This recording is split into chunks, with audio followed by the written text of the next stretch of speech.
You take it. My head is here. There, my head is here. I have heard that you want my head. It is here. It is not hidden.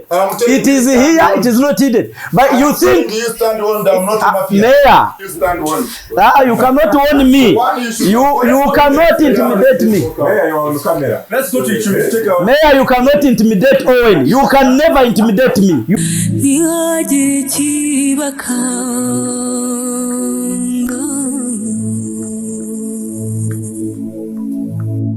Let me ask specific questions. Aba bantu bubatse mu town murimo ni bande? Ni bande rimwe mu robo yi town abaje bakubaka kare akazu mu town murimo muri ba nyiri town ni bande? Urukubava nico kibazo. Ba nyiri town bayikuri ni who are they? Ni bande?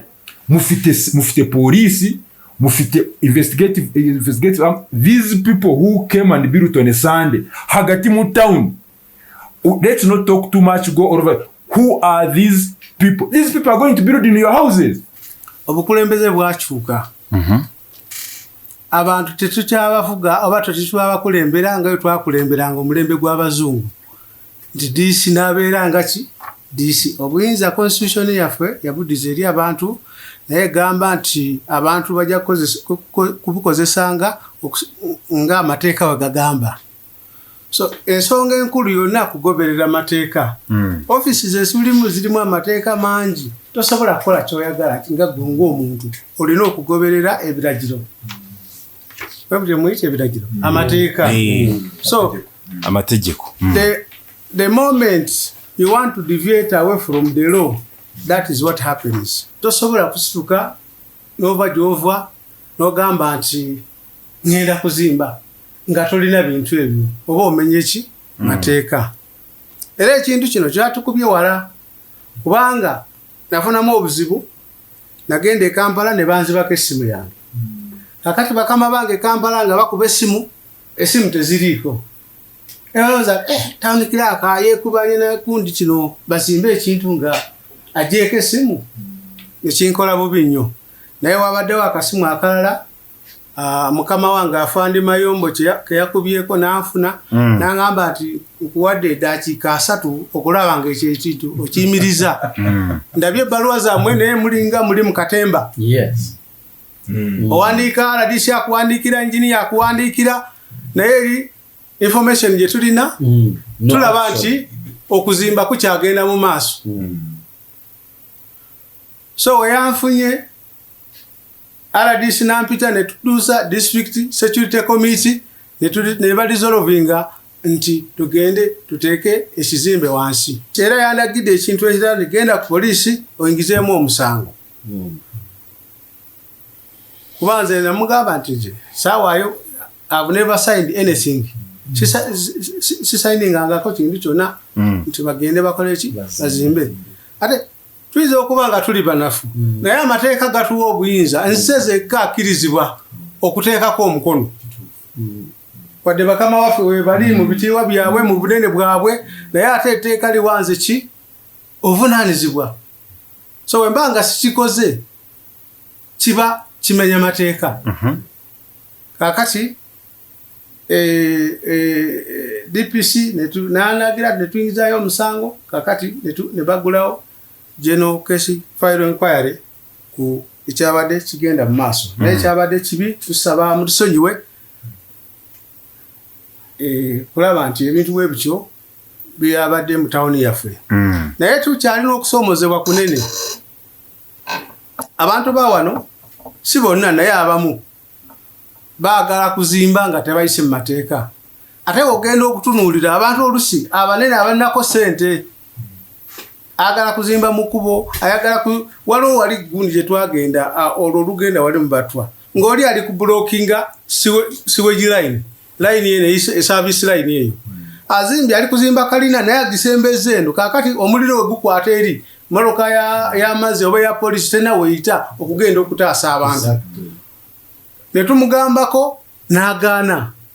Ne ntumayo assistant town clerk n'agaana okutuusa twagenda ku polisi ne tujja ya OC n'abasirikale babiri abe mundu etulioka tumuyimiriza kimanyi waliwo enforcement oba waliwo aba inspector abateekeddwa okubanga bagamba nti kino bali mbakita eno structure bweti bagitaddewo anagitaddewo ne munoonyeriza balina omukwata batebateekeddwa mukwata alina okukwatibwa naye omanye ebintu bizibu si byangu bitya olusi abeera wano ng'alinako abanene abamugamba ategenda mu maaso bizibu naye ng'amateeka we gali bere akantu akatono bwe kati sisuubira nti kateekeddwa okukola ki okulema abantu kwegamba okateeka mu nkola oba okakulembera obulungi kakati fe abateeka mu nkola olusi tufuna ebitusomooza bingi byetwagala okumanya ebyo nti amateeka tegaliiwo amateeka we gali naye okwata omuntu bw'otyo n'omutwala ku poliisi oba tonaba kuvaayo nga olaba avuddeyo kakati ate banene naye abantu b'obulijjo bano aba bulijjo baleeta pulaani zaabwe ne zitwapuluvinga n'olaba ng'agoberedde ki under the Physical Planning Act ingingo 33 section 33 iravuga ngo nta muntu wemereye gukora icubakwa cyose adafite urusa kuva mu urban planning physical planning committee. Paragraph ya kabiri avuga ngo umuntu wese uzanyuranya n'iri tegeko azaba akoze an offense. So muri make kanje ku tegeko dufite amategeko menshi, hariho Local Government Act which allows participation, dufite Public Procurement and Disposal of Public Assets Act, itegeko ryemerera abantu ibintu bya government harimo n'itaka uko byagurishwa bikava mu maboko ya government wenda bikaja mu maboko y'abantu. Idea renanga mu buryo burambuye kandi bukurikije amategeko, council yari ifite kwicara, yakwicara igafatisha gitesho, ndetse bumwe bagira ka works committee bakicara bakavuga dufite itaka kandi litaka dushaka kuri developinga dushireho ubuzu abashoramari bakoreremo.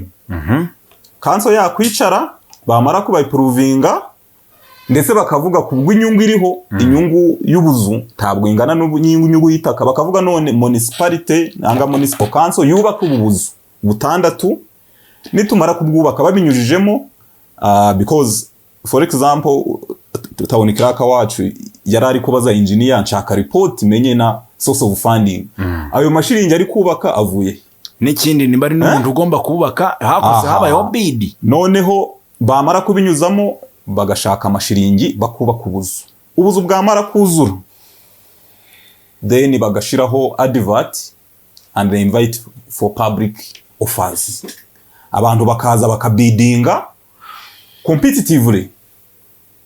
Umuntu akavuga ati njewe kakazu nzakagura $50,000,000, njewe kakazu nzakagura $60,000,000 kandi ibintu byo nenda gukoreramo.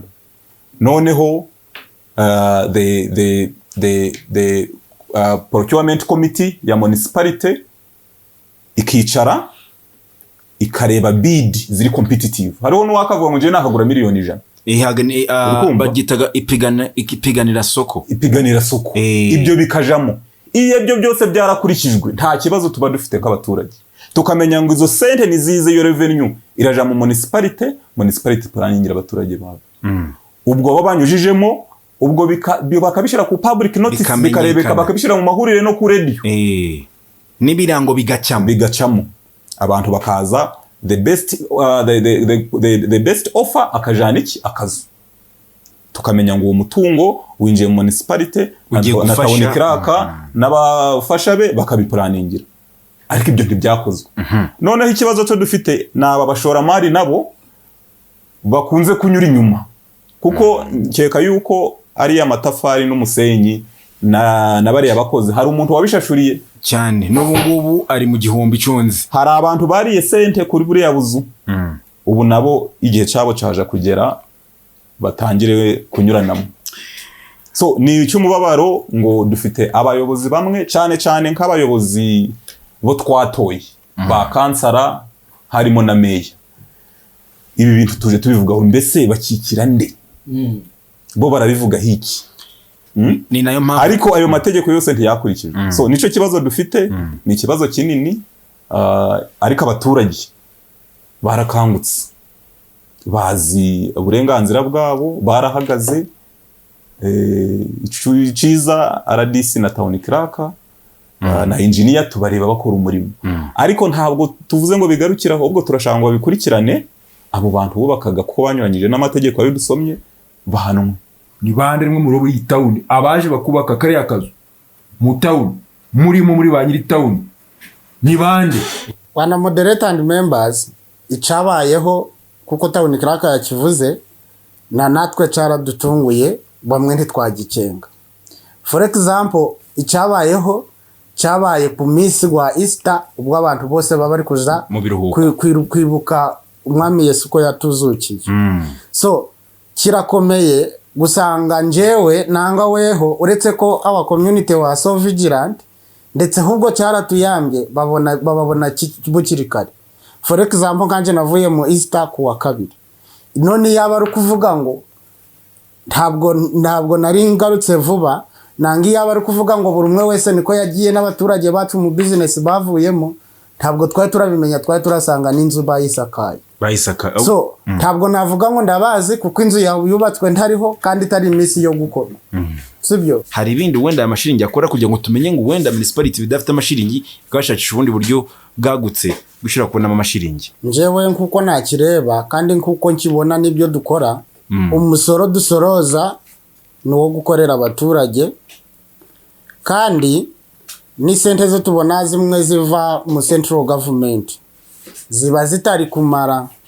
So ahubwo kuri ubu ngubu nakubiriza umuranga ku bantu bacu bikiriza baduha umusoro kandi batubaza icyo turi gukoresha niki. Ariko ntabwo twavuga ngo abantu be gushashura umusoro kuko niba dashashura umusoro na service delivery yacu zakora iki izaba stunted.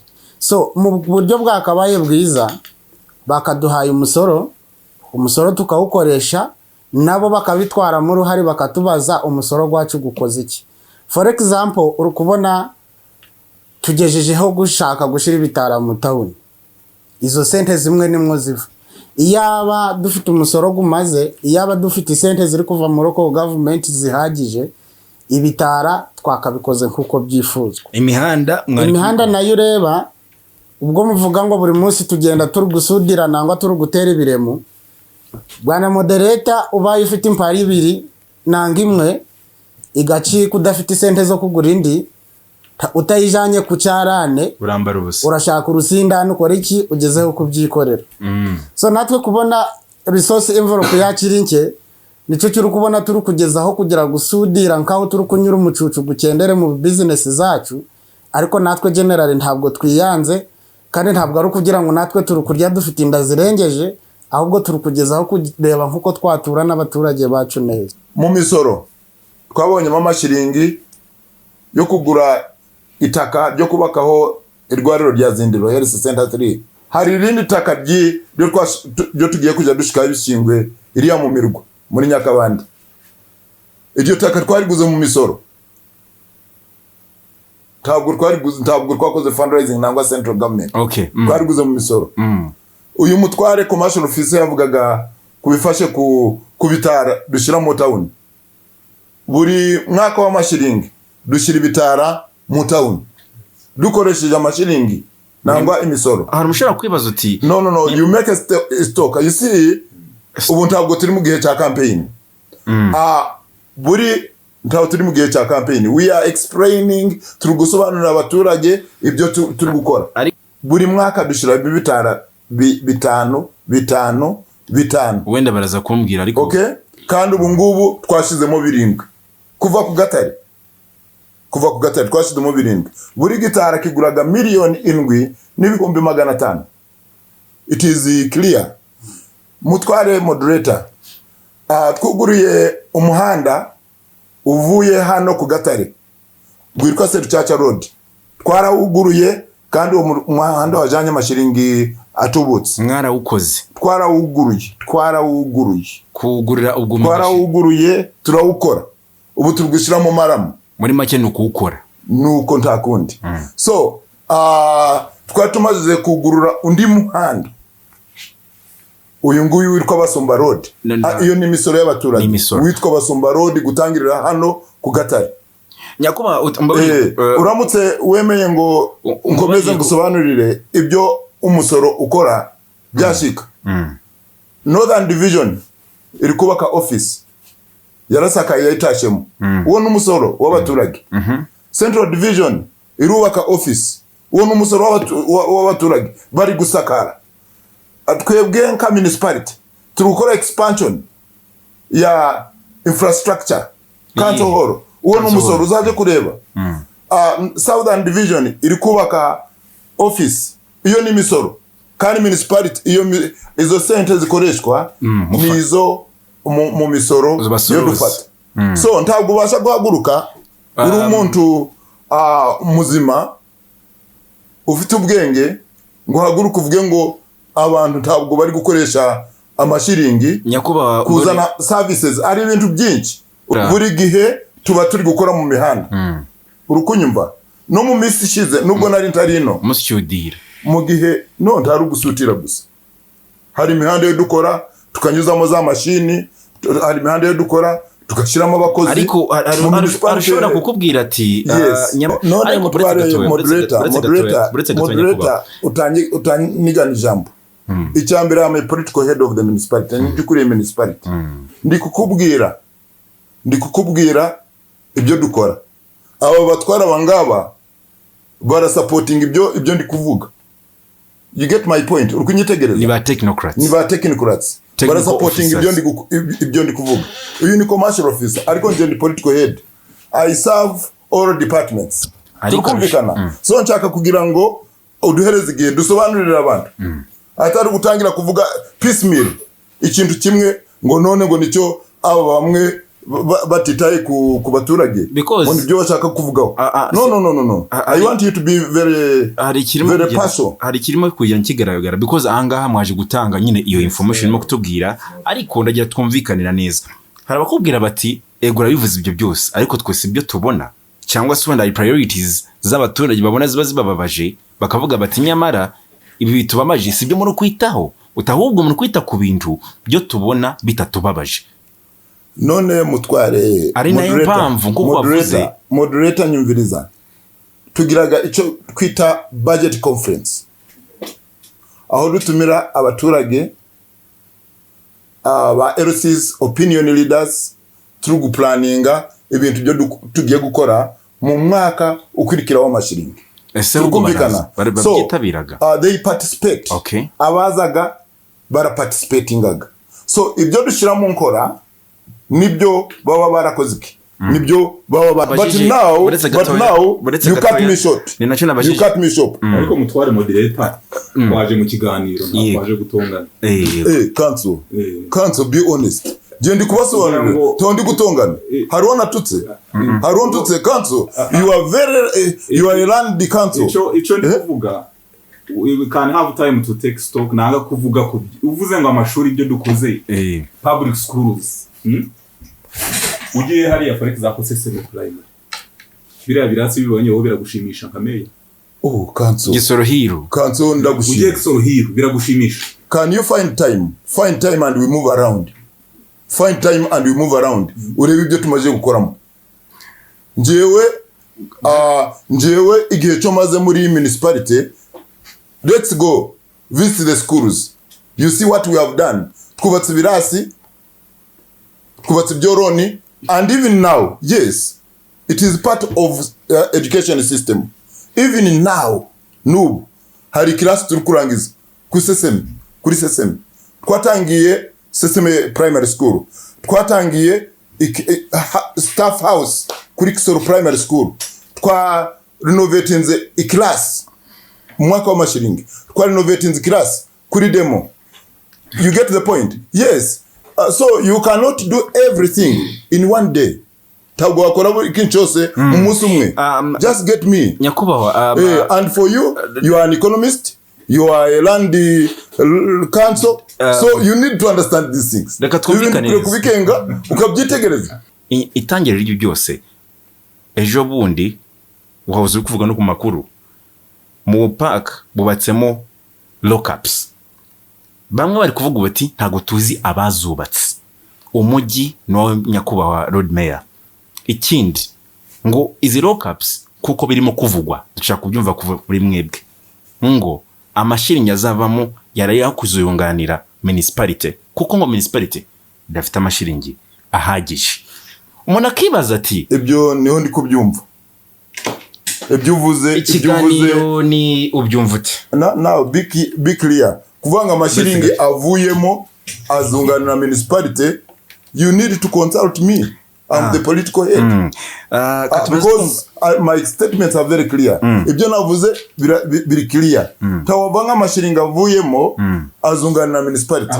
Byaturutse kuri nini? Umbabarire gake kuko njyana n'umuyobozi.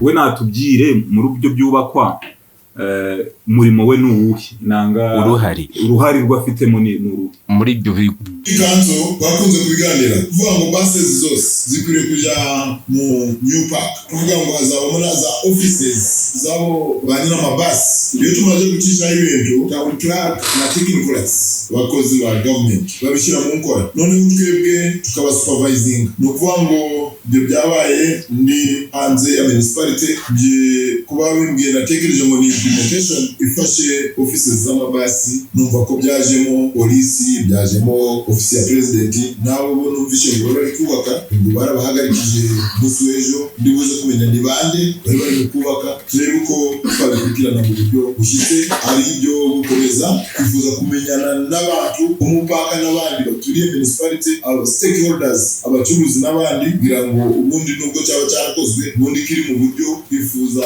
acceptability abaturage bakira program. Community development officer ejo kubwira abantu ikigiye kubaho yuko mutawuni yagiye kubamo ubundi za offices bakashobora kugitegereza byifuza kugira ngo community imenye program ziri kugenda ku maso. So icyo ngicyo ntabwo cyakozwe ubundi.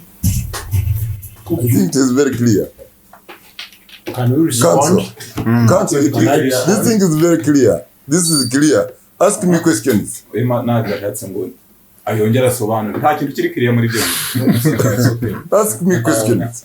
Ni bande rimwe mu robo y'itown abaje bakubaka kariya kazu mu town muri ba nyiri town ni bande? Officer, commercial officer wa municipality yacu. Kutavuze mu meya na mutware meya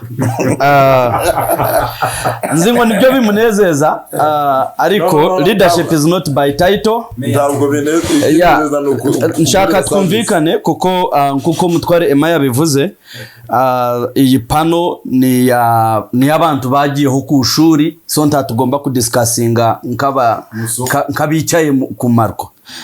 So nkaba ndi kuvuga nti when you are a leader, you are not always supposed to be telling people what you're doing. What you're doing must be seen by your people. Ibyo uri gukora kuko ibyo uri gukora bigomba kuba biri kugaragara mu bantu, ibyo uri kubakorera, because bigomba kuba biri public. Mayor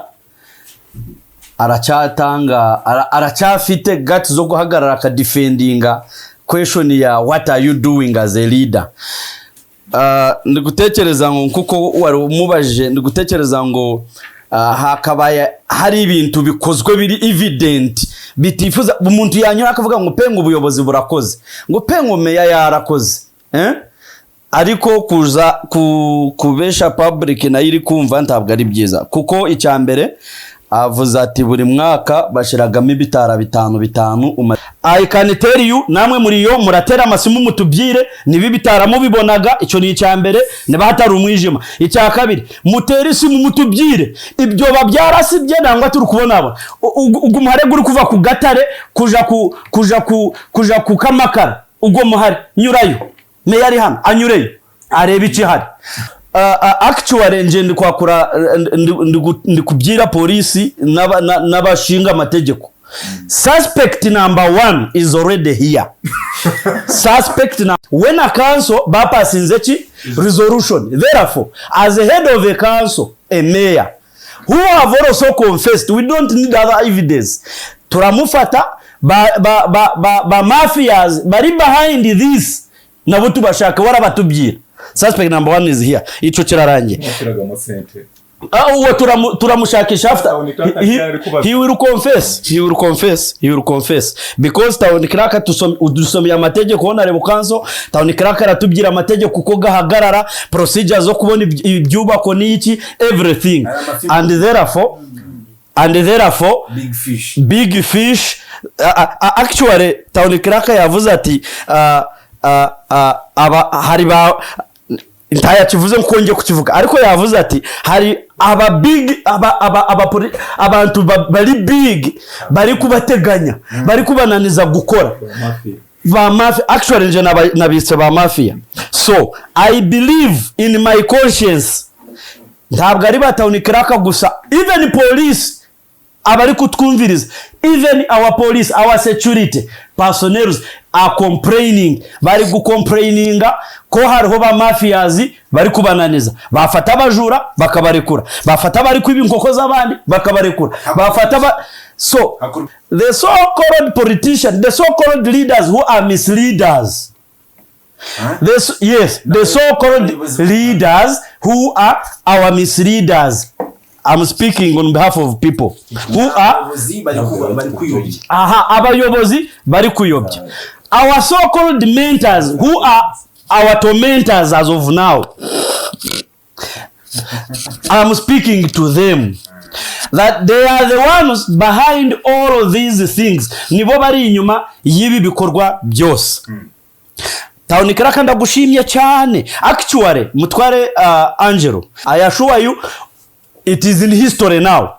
Town Crack twari twabona ari shrewd and hard working like you on record nkivuze mu public tu. Mutware moderator n'abatwumviriza, nje ndi gutekereza ikibazo cha municipality therafa twayumvishije ngo bafite insufficiency funds, bahani imodoka ibyo byose birahari, but Ndyana yarayinanije aravuga ngo ntayakushikira imodoka ya opposition ari hamwe, ntabwo ndi kumuvugira ngo ari kure, ari hamwe arababwira ko impamvu yayinanije kuko namujanye abandi bose baremeye, abarobozi baremeye, weho ni urinde wo kwanga kushikira imodoka utashizemo umushinga. Yaravuze ati ibyo yavuze arabisubiramo. Ejo bundi mutware moderator aravuze ati bafite bakoze ibintu byinshi, mu bintu bakoze avuze ati harimo imihare, avuze ati harimo kuyora gasasiro, avuze ati harimo gukora amashuri for schools. I appreciate amashuri go bambe baragerageje but also we need to know ni shilingi zingahe mwakoresheje kukubaka toilet tu, ni shilingi zingahe mushize mu mihare paya because ejo bundi nasaza abacuruzi mutware moderator n'abari kutwumviriza, abacuruzi bari gutaka baje no ku municipality ntekereza ngo bakugezeho mutware meya bari gutaka munyabona aho nyine mudufashe mudushirireho insibo kugira ngo maze areke kuja mu maduka yacu. Yes, umuganda agamba besurira yo gwanagamba ntabo nta muntu yabipfuyeho, mfata ishiringi zanje ku bwanjye nk'umuntu ngura maramu y'insibo nyisukaho ndayisanziza kuko nta abantu mfite bo kunkorera. So mutware moderator gace yandi kurangiza, what should we do for our municipality, yes, to be like other municipalities? One, we need a sustainable development plan. Birababaje kusanga ngo umuyobozi ariwe meya ari gucomplaininga ngo shiringi ni nkeya compared to other municipalities. Kisoro municipality iri yo base ya tourism mu gihugu, tukoze gute kureba ngo shiringi zivaga muri Kisoro zo bashoroza muri Kisoro za tourism tubonyeho percentage as a municipality? Ntabwo mwikunda ni banyanga mwabo dukora ku mihanda kandi umuhanda uri guturuka Seseme